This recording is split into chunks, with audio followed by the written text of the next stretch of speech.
Hello everyone and welcome to another video. Now if you have Facebook, then you've more than likely come across the Facebook Marketplace, the integrated buying and selling site that a lot of people post their unwanted, sometimes junk on. Now I've had mixed experiences with this. I've bought a few PC parts from there in the past, some of which have turned out to be the real deal and some I've got for a pretty decent price, but other times I've been ripped off. All that aside, and when I saw this PC on there, I decided I just had to have it, considering it looks quite decent spec wise. Now this was listed as coming with an i5, a GTX 770, as well as a 1TB hard drive, all for the grand sum of 120 British pounds, roughly 150 US dollars. Now I expected to have to clean it up a little bit, as you normally do with used PCs or components, but I was more than happy to pay this asking price. However, things took a pretty dramatic and hectic turn. It seems that everybody was after this PC, and the seller kept messaging me saying, "Oh, I've got someone else offering me this, someone else has offered me this, can you come and pick it up first, because if you can have it." Literally there was a long waiting list for this system, because as soon as someone spots a bargain on there, everyone jumps on it, and I thought, right, I've got to get this thing, so I jumped in my car, drove a couple of towns over, which in the UK means about 30 minutes, so nothing significant, and I picked it up. I ended up paying £150 because someone said they would match the asking price, and I thought, you know what, I'll slip them an extra tenner when I'm there.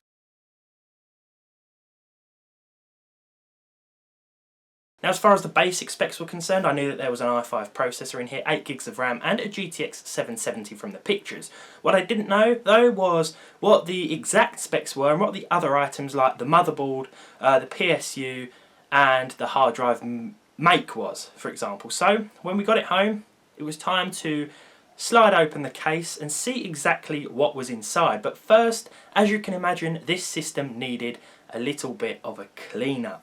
So the first thing to do was to determine the specifications of this machine. The case is a good place to start, as it seems to be a Bitfenix Prodigy, an ITX enclosure used in this case by PC Specialist. This one's seen better days as it's got a few blemishes here and there, and one of the handles has snapped off at the screw, so it's a little loose. It's also very dusty, but to be honest, most second-hand PCs I buy are, and a bit of dirt never put me off.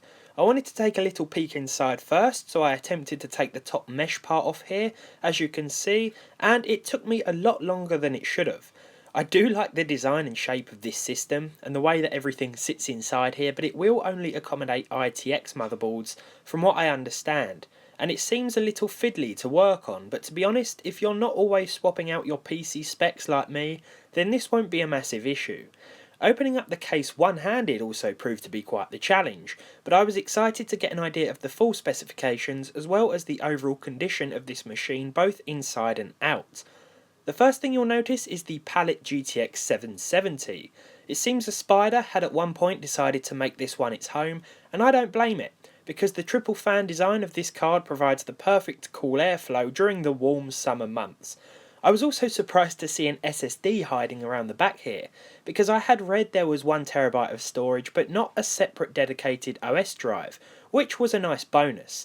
It's a Kingston one too, which is pretty cool. I turned it on to test it, and during this time I discovered that the full specifications are as follows: an Intel Core i5-4670K, 8GB of 1600MHz HyperX DDR3, a 1TB SATA hard drive with the aforementioned 120GB SSD, a DVD drive, the Bitfenix ITX case, and of course the Palette 770, which is the 2GB version. Oh, and a Corsair VS650, which is a questionable unit and finds itself in the second to last tier of my go-to PSU quality list over at Linus Tech Tips. An AOC 19-inch monitor was also included in the price. As you can see, I disassembled the whole system to clean it up, and this gave me a better chance to see how the case looked inside. It's a very aesthetically pleasing chassis, and do you ever get the feeling you're being watched? Anyway, the fans of the 770 should give you an idea of the dust that had built up over the years, not just here but across all the components. After spending about 3 hours outside, this PC was looking pretty tidy. I've also removed the dust filters that sat behind the front and the top mesh because they were too far gone to clean, and this is okay to do if you don't mind dusting your system a little more often. I certainly don't. In fact, I find it pretty fun. Is that just me? I'm really happy with the overall outcome here, but the next step is to see how well these specs work together when it comes to running new games. First things first though, and it was time to test the processor's performance. I've read numerous forums regarding the 4670K's abilities even today, with some people discouraging others from upgrading just yet as this thing is apparently still quite capable. In the multi-core test it found itself sitting between the older i5-3450 and an i7-3770. About 100 points either way actually. I'm sure there's closer competitors out there, but these are the only examples I have access to compare it with. You can see a modern 4-core 8-thread CPU like the Ryzen 5 1400 pulls ahead. The single-threaded result is more interesting though, because this is where performance exceeds the modern Ryzen. It's not a massive difference, but it does mean the 4670K should still be a decent gamer. And that's not taking into consideration the fact that this can also be overclocked, thanks to the K in the title. As we move on to games, you'll see it's the graphics card in this build that lets it down. The 770 was once a fantastic choice, like many cards in fact, but it just doesn't seem to have aged well. It's essentially a refresh of a 680 with faster memory, but like the more powerful 780 it falls short in some modern instances.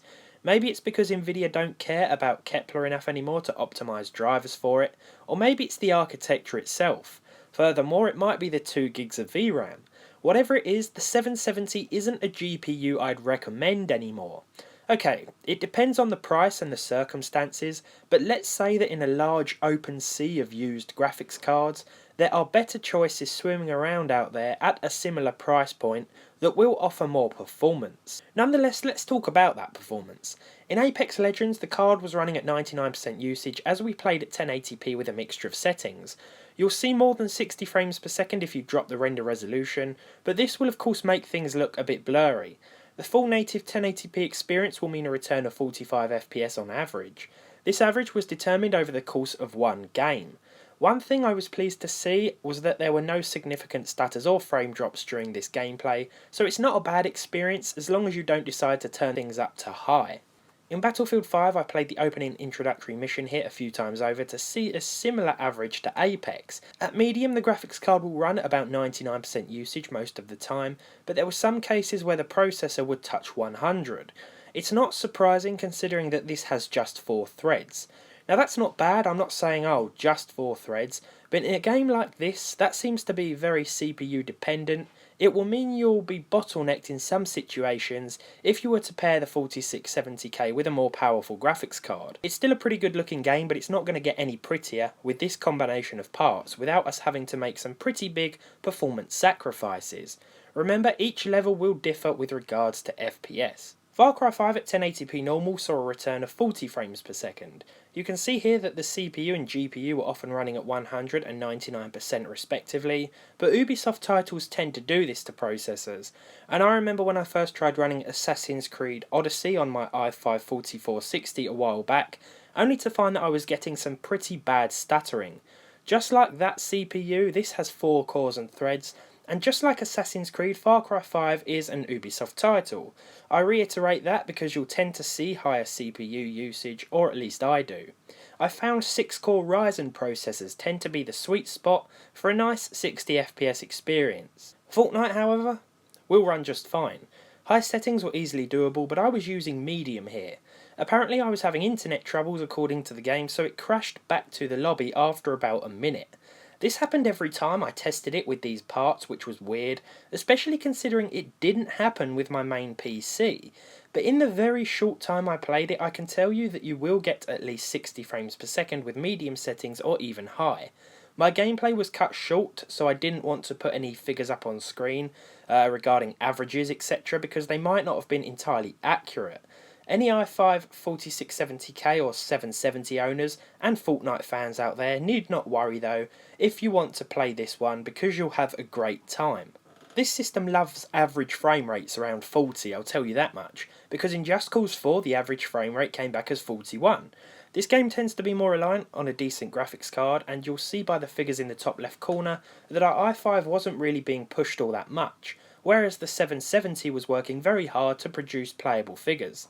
This takes place on a massive map, so you'll see variations here and there, but honestly it was quite a smooth experience, and this is a title that will really enjoy the company of an i5 to play it on. But what it will like more is a powerful mid-range graphics card like a 1060 or RX 580. Metro Exodus ran too, which was a surprise considering how good it looks. But just like I said in my last video, the developers have seemingly tried to be very inclusive about PC specs, with their minimum requirements stating an i5 4440 and a GTX 670. When we remember that the 770 is essentially a 680 refresh, it makes me wonder just how well those minimum specs would do. Here though the average was okay, but during this opening level the frame time was all over the place. An unsteady frame time will lead to stutters, and in this case there were quite a few. What's interesting is that after a while the car seemed to just give up and started running the game at 16 frames per second for a while, toward the end of my test. I'm sure this would have picked up again, but the game is sort of all over the place. After going back and capping it to 30 during this level, it seemed to fix things a bit, so that may be worth trying if your game is jumping all over the place like mine. Finally, I decided that 30 FPS was a more realistic target for Shadow of the Tomb Raider, and this was certainly achievable with the medium settings at 1080p. The i5 will jump to 100% usage in some cases, but it won't stay there long, and it's the graphics card that struggles more, as is the case most of the time. I think though if you cap the frame rate it'll be a smoother overall experience.